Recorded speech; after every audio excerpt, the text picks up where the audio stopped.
Ce jeune Camerounais a été pris au piège chez les Pygmées du Cameroun.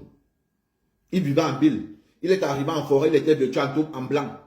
Maintenant, il est devenu comme ça là, avec des vêtements qui ont changé de couleur. Il est devenu plus qu'un autochtone même du pays, du village.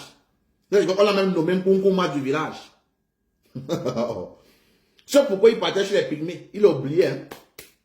Il s'est marié là-bas directement. Il a enceinté une femme Pygmée. Il a fait un enfant, parce qu'elle est enceinte du deuxième.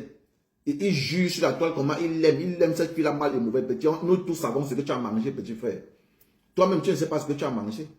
Tu dis savoir ce que tu fais, mais mon petit, un fou ne sait jamais qu'il est fou. Un fou qui sait qu'il est fou, ou qui sait qu'il était fou, c'est un fou qui guérit. Oui, petit, tu ne peux pas savoir que tu as envoûté. C'est nous qui voyons, qui avons les yeux extérieurs, qui savons ce qui se passe. Ce n'est pas tous les viandes de la forêt qu'on mange. Il y a les viandes que quand le chasseur arrête, il demande pardon au gibier. Il libère le gibier. Il y a les poissons que quand le pêcheur arrête dans l'eau, il demande pardon au poisson. Il remet ça dans l'eau, petit frère. Tu allais mettre ta baramine, ton zoblazo, là il ne fallait pas mettre petit. Et on t'a pris. On t'a mis dans le cadenas. Et c'est fini. Tu vas travailler pour eux. Jusqu'au jour où ils vont te fatiguer.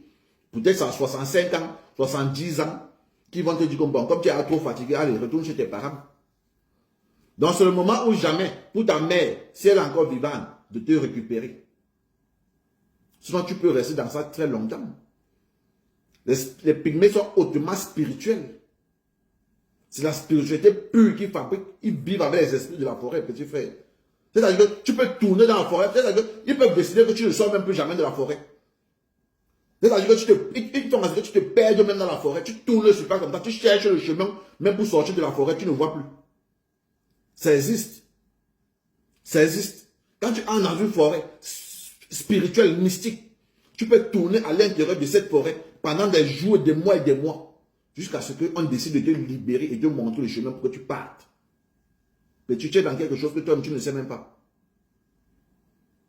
Que la mère de ce garçon se réveille, que sa famille se lève et vienne sauver leur enfant. C'est important.